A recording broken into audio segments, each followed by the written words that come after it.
As dogs age, muscle loss can quietly steal mobility and quality of life. But what if science could help change that? Myos Muscle Formula with Fortitropin is an all-natural science-backed ingredient shown to help build and maintain muscle while reducing muscle breakdown with over a decade of research and real results. Because stronger muscles means more moments together. Myos, more time together. Canine Longevity is presented by Myos Pet, the leaders in pet muscle health.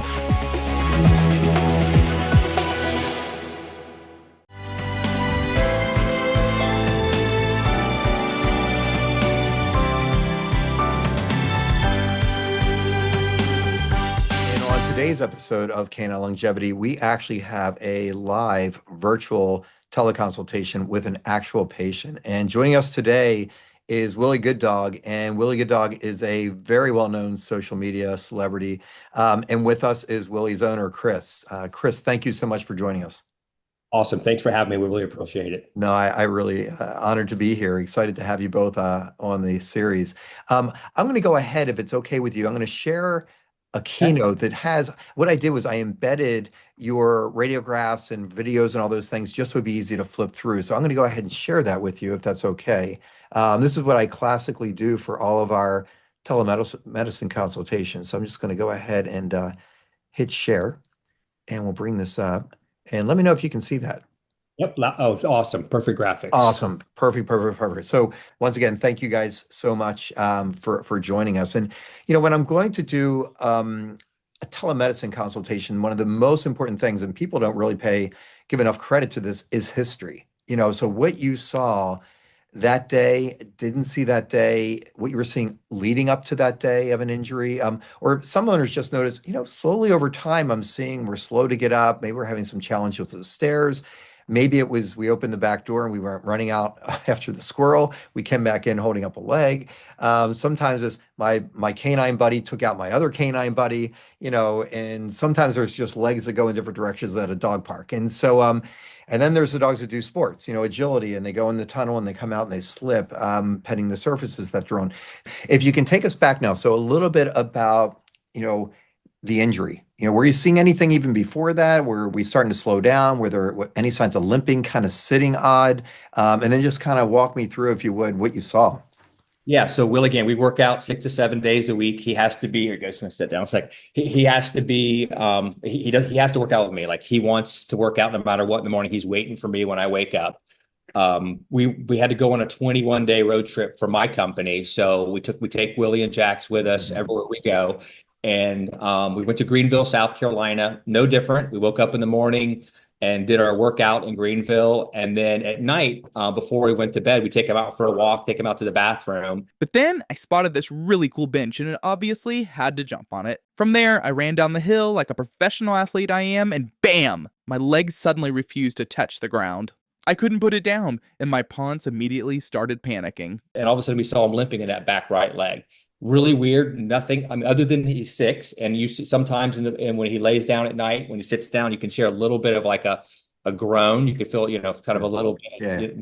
Normal aging. I know I'm 55, and I feel kind of the same way sometimes Same. at night before I go to bed. Okay, so let out a little bit of a yipe, or just started limping, or He started limping. He's not a vocal dog like that. I mean, he will do all kinds of crazy exercise with me that we usually do, and never says a word. So this was just all of a sudden we noticed when he got down, he was just limping on that right hind leg. Okay, and that's important. And what's crazy about this breed is the breed for all things sports. You know, I don't think there's a dog sport out there, from agility to dock diving to flying frisbee, you know, you name it, herding, that this breed doesn't do. And they're extremely stoic. And so when I have a breed such as this that all of a sudden shows something, it's usually real. You know, it's usually real, because most of the time they just say, you know what, I'm going 11 out of 10. They'll just go through the wall and keep going. So when you see something in this breed in particular, you definitely pay attention to it. So then when that injury occurred, you kind of pulled back a little bit, rested for a few days, gave some medications. Walk me through what kind of transpired after that jump. Yeah, it was on a Sunday night. So I had a big event for my work the next morning. So we, right that next day, we took him right to the local vet in Greenville. She took the X-rays and everything, and then we just rested him. Right, we knew we were going to be in the road for 21 days, so he was going to be in the car. So instead of me and every morning we do our mile or 2 mile run, do all of our exercise and everything, we just rested him. It was a good time to be there. And so we basically got his X-rays, got their kind of the prognosis, and then he's been off of it for about 8 weeks now. Okay. A few more questions. Medications wise, did they give you some pain medications, some anti-inflammatories? We got some anti-inflammatories right then, just some pain medication, just to kind of keep them kind of relaxed. Okay. And yeah, but that's all we had to do. And then like I said, we were on the road in the car in the hotel, so it wasn't too hard to do that. Okay. Did you think that the pain medications, did you see that they were helping a bit, or was it hard to say because you were also sort of keeping everything on lockdown as far as activity was concerned? I thought they worked very effectively the first few days. Again, he will not show any kind of emotion. So next morning he wanted to go run with me. He was that excited, but Yeah. that calmed him down a little more. So I would say no, it was a perfect opportunity to take those pain medications, get him to relax. Okay, perfect. So one thing you guys did, which is extremely helpful, and whenever I'm going to do a teleconsult with any clients, videos are so important. And I tell owners, I said, give videos all the time. Give videos of your dog just going for a walk. Get them going for a trot when you're out for one of your jogs, because that way you have a baseline to compare back to. And so many times you'll say, is that normal? And then you have pictures or a video you look back at. And so this was your video that you submitted from February 2026. And I'll go ahead and play this for everyone.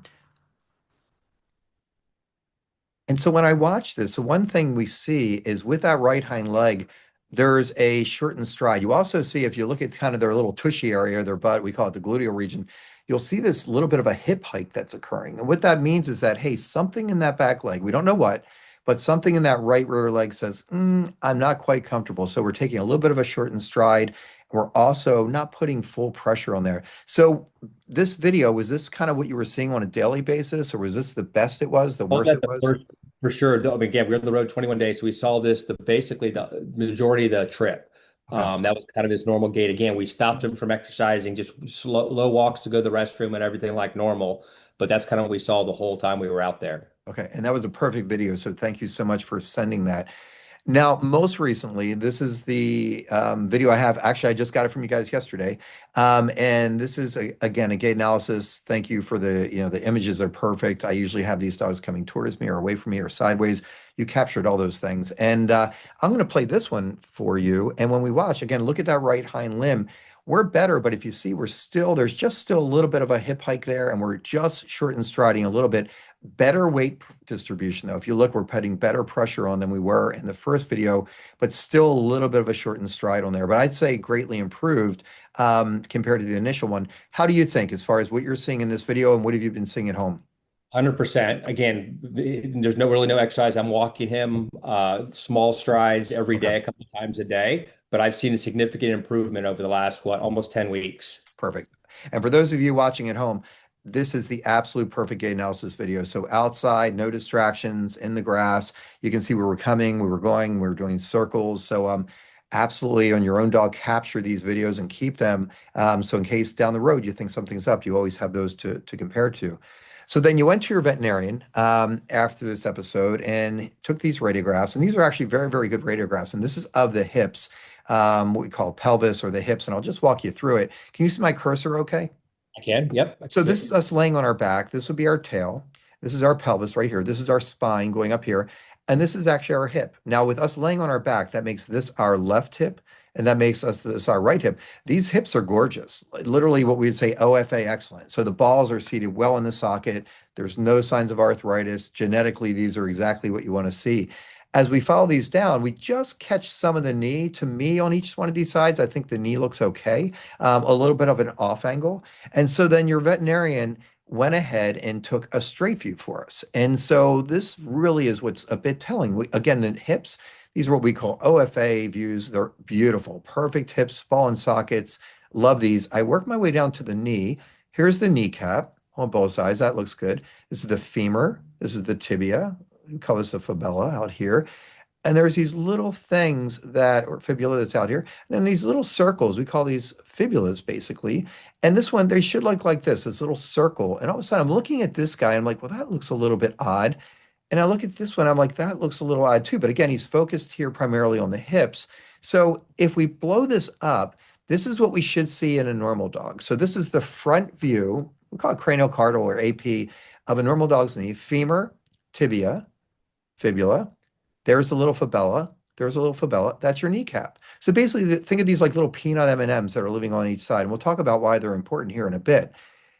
If we look now and I blow up the front view of what your veterinarian took, all of a sudden there's my M&M. Okay, but look at this guy. It looks like somebody took a hammer and just kind of put a mallet right onto the M&M. It kind of looks a little bit fractured or broken. But then I go over to the good side. This is the left side. And look at that. That looks a little abnormal too. Now, the thing with the front view x-rays, this is, bone over bone, so it can be a little bit misleading. So that's why I always say to owners, always, or veterinarians, always take two views. Get the front view and then get a side view as well. So if we now look at the side view of a normal knee, here's our femur, kneecap. This is our tibia. This right here is our what we call the kneecap tendon. Okay, and there's your kneecap again. And here's those M&Ms, right? Or peanut M&Ms. You can see they're nice and round and smooth is what we want to see. If I blow up Willy Good Dog's knee, this is the right knee, you can see here's one of those. That's the one that lives on the inside. But look at this one. There's a fracture through this. Here's part of it and here's part of it. It's kind of broken down. And so that's what we call the fibella. And that one has a bit of a fracture, what we call bipartite, or an injury to it. And we'll talk about that in a second. So that's the right knee. I always say to veterinarians, get the other one to compare. Is this just an incidental finding? Is this real? Was it an injury? Well, here's Willy Good Dog's good knee, if you would, the left knee. And look at that one. You can see even more changes in the left side compared to that little M&M down there. It looks normal. So you're going to say, well, what in the weird is that? And why is that so important? Well, if we think about our knee and their knee, we call it a stifle in a dog. There's your femur, there's your kneecap, here's your tibia, okay, and there's a little bit of fluid in here. We call it a fusion, and that's something that we're going to talk about as well, because fluid in a knee can be inflammation, can be normal in some dogs, but it can be inflammation. We'll tell why.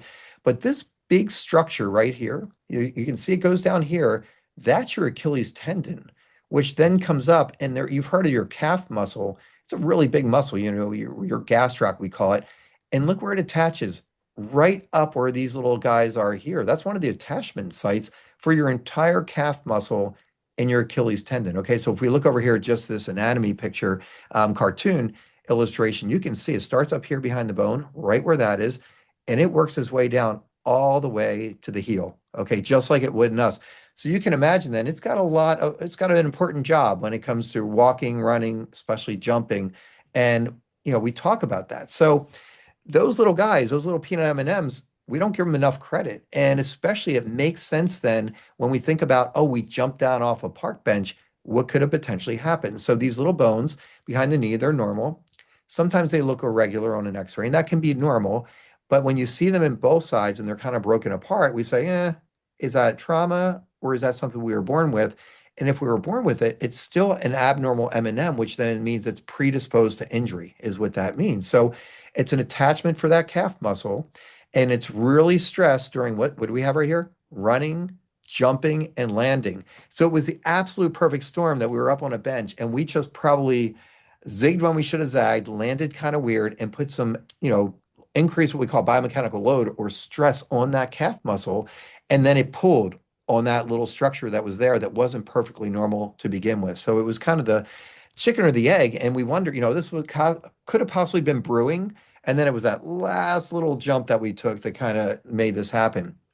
So in that area, you not only have the calf muscle, you have some other things, little ligaments and other structures that attach away there as well. So we don't give enough credit to that little teeny tiny M&M that lives behind our knee, but definitely that can make them very, very lame, uncomfortable. They look good when you rest them. As soon as you take them back to running or jumping or agility or any of their sports, they're off again. So this is something where, boy, and it's not always on our list of rule outs. And your veterinarian did such an amazing job, caught those other views, and we could see it in there, especially when we blew them up. So what in the world are our next steps? And I know this is something that seems totally, outer space to you and to many veterinarians as well. And again, he'll get a report and I'll be calling them about these findings. So we need to find out if that's a source or if it's the other issue, because I know your veterinarian was saying, oh, I'm worried a little bit about the ACL what we call a CCL in dogs, and maybe it was a sprained ACL or even a torn ACL. So what I would say the next step is for this is you'll head back to your veterinarian or into your local rehab therapist or whoever you're doing as far as, conditioning and rehab, and we're going to actually have them now evaluate that. We're going to have them palpate it because again, I can't diagnose these things over, virtual. I wish I could put my hands right there on Willy Good Dog right now and feel that area. So I have to work through them and say, hey, put your finger right over that little area of the fibula and see if there's sensitivity. And luckily, it's on both sides. We can compare left to right. If they say, yeah, you know what, there's some sensitivity back there, next step is I would do an ultrasound, just a simple ultrasound. We don't need a CT scan. We don't need an MRI. Ultrasounds are, that you can do those awake. You can pair left to right. You can put the leg through range of motion, way less expensive, no anesthesia. So I tend to reach for MSK ultrasound. Then if they say, yeah, you know what, there's some inflammation back there. There's definitely, some damage to where that calf muscle attaches to the bone. And we say, well, we're going to try to rehab it. So these are things like laser therapy or photobiomodulation, shockwave therapy, manual therapy, exercises you can do at home to try to get that inflammation down and make that more functional. And if your physio says, or your rehab therapist you're working with, or your veterinarian says, you know what, it's still sensitive, it's just not healing the way I'd like it to, then we would actually do an injection. And we would actually do an injection, what we call regenerative medicine. And that can be what's either called PRP or stem cells. And we'll talk about that a little bit as well. So does that make sense as far as the actual fibular injury? I know that's really new to you, something that's new to a lot of veterinarians. We don't see it that often, but you do see it. Yeah, it's exactly. I was so surprised when you said that. I was worried about more of a bigger tear, but I think that, like I said, he's a working dog for the last 6 years. He's been, always working out with me, jumping up on things, and like I said, he's like a parkour dog. When I'm running, he's got to jump up on a bench and jump down, and got to kind of do that on a regular basis with me. So if you think about it, it was just that kind of a little bit of that perfect storm, straw that broke the camel's back. It was just that one jump. There was probably already a little inflammation there, and then we tweaked it, if that makes sense. So probably a mild, what we call strain at that location, but definitely stay on top of that with some physio and diagnostics down the road if we need it. So the other concern your veterinarian had initially from the report I had as well was what we call ACL injury or CCL injury in the dog. That is the most common injury in dogs worldwide. Worldwide, the most absolute common.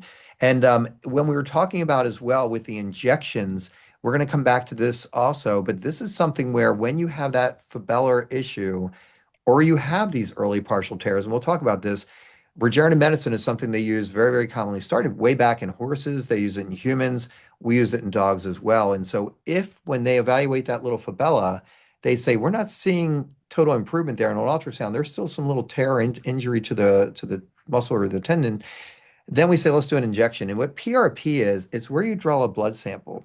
You spin it down a centrifuge and it pulls out platelets. And platelets are very, very potent as far as being anti-inflammatory. They actually bring in blood supply. They help with tissue healing, remodeling.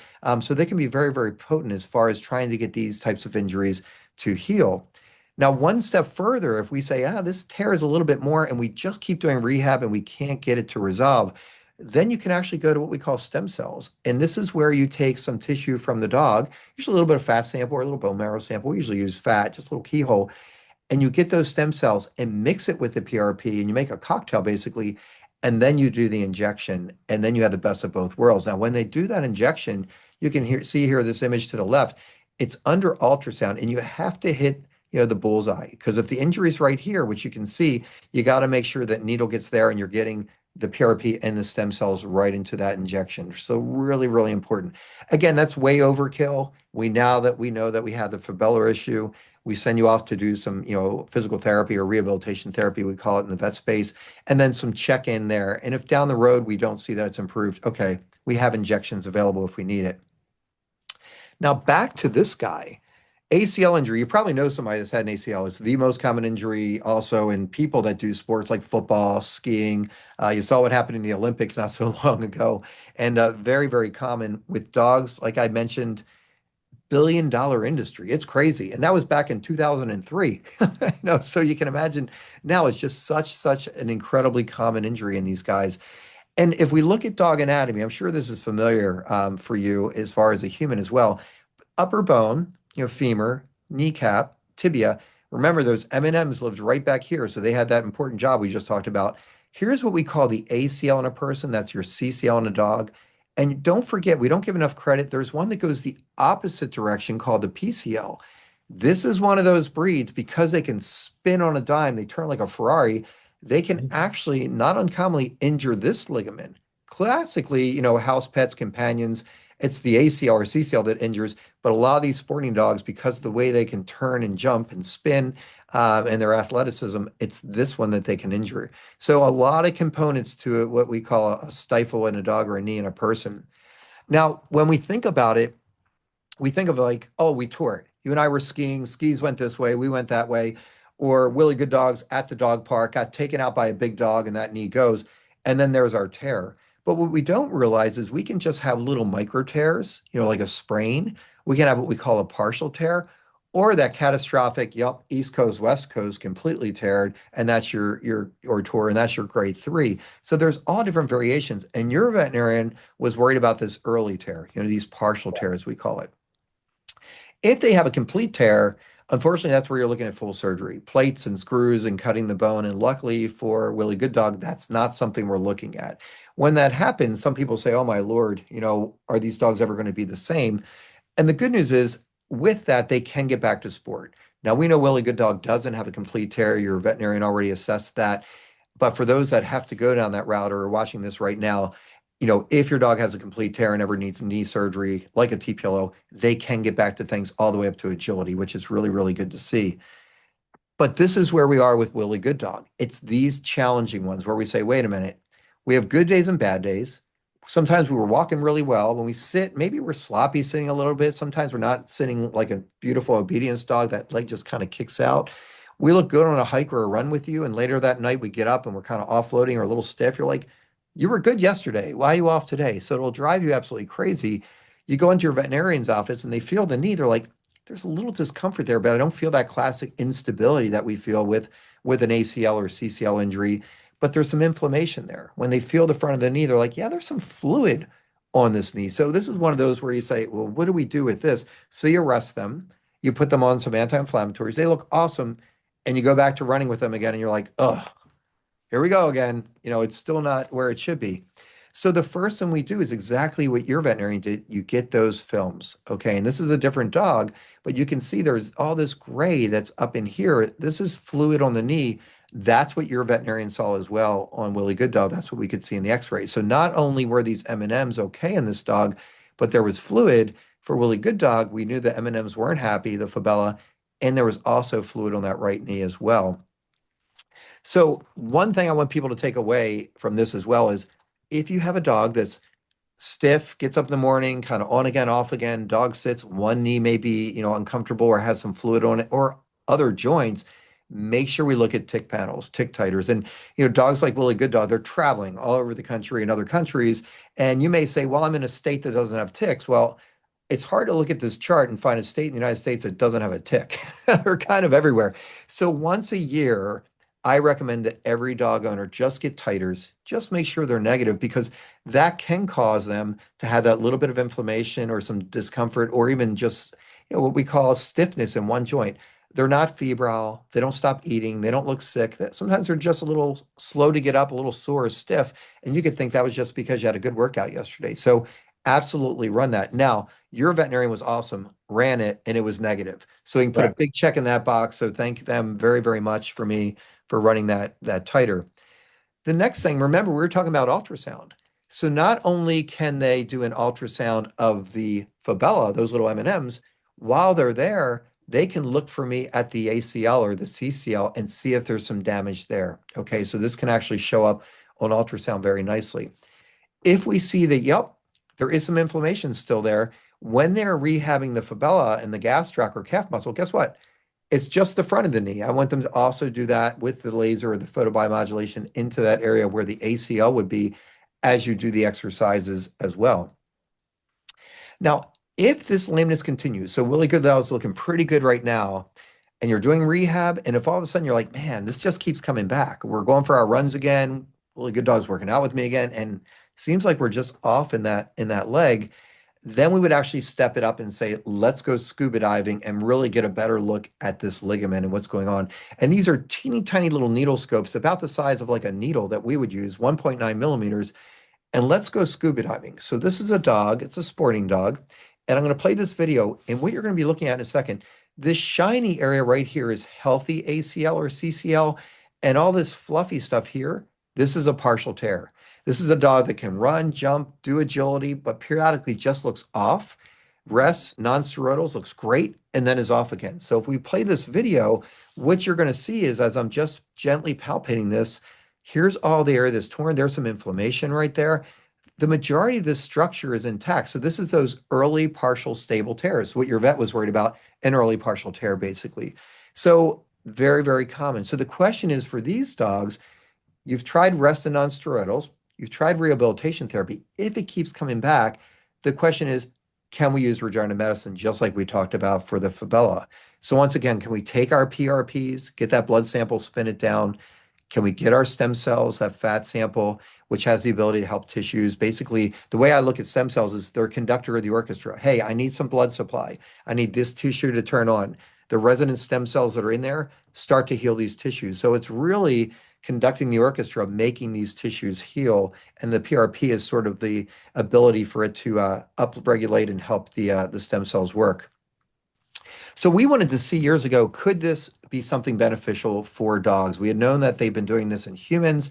We saw the animal models. We knew that there were some publications in dogs, and we kept seeing these dogs that were coming in with exactly what Willy Good Dog had, this knee that just kept bothering them. And these were dogs coming from all around the country, everywhere from Oregon to Washington State to California, Texas, and many of them were agility. And you can see, look what's overrepresented up here as far as the breed. Border Collies, way up there, and our Aussies and all these other breeds, the very, very active ones.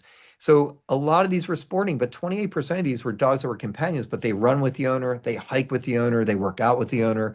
And you can see, look at that. Right knee more common than left knee.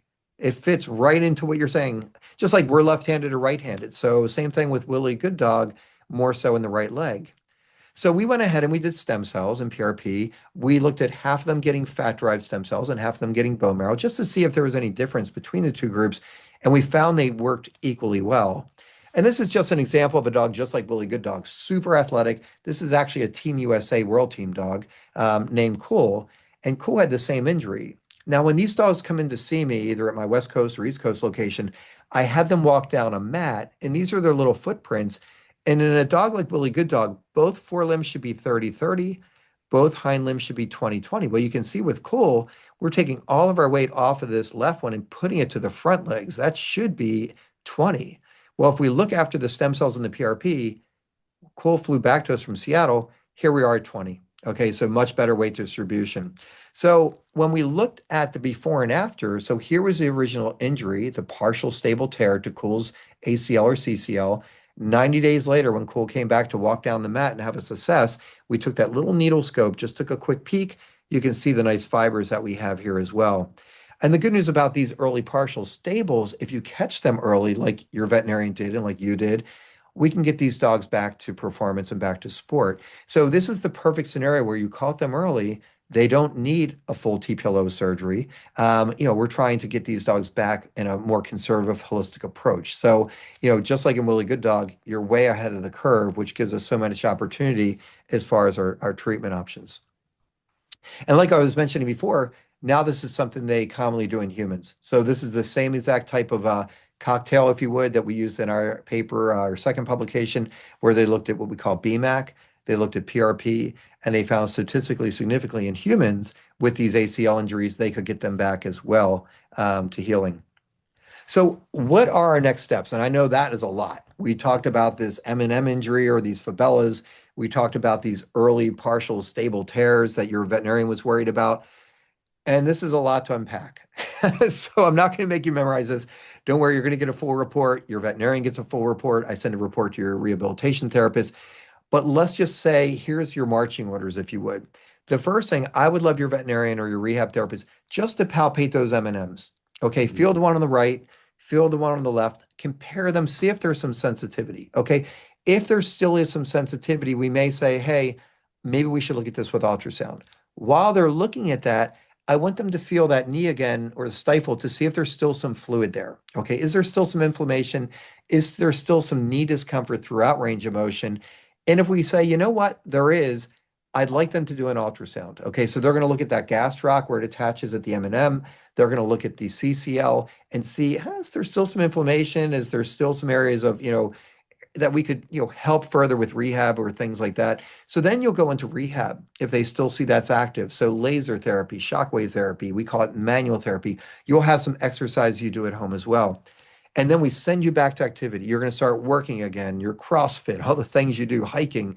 And if all of a sudden you're like, you know what, it's back again, then what I'm going to want to do is take that little teeny tiny needle scope, slide that into the knee and say, okay, how bad is this CCL or PCL, and would we benefit from regenerative medicine?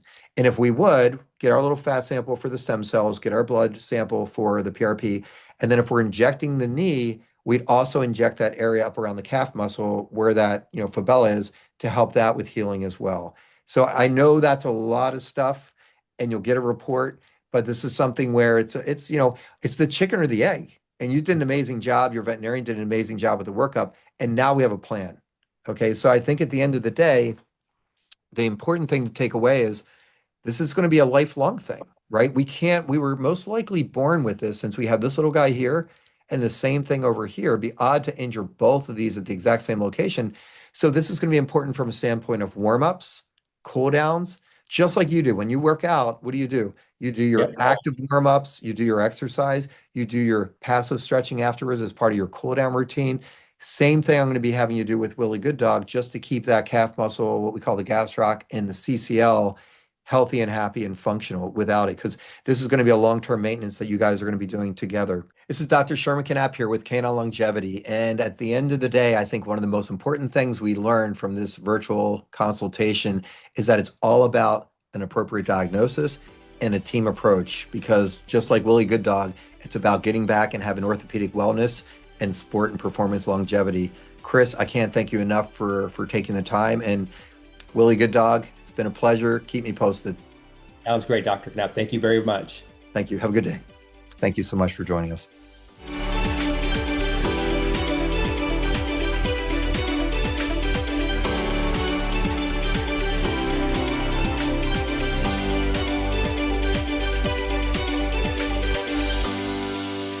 Good girl, Fachi.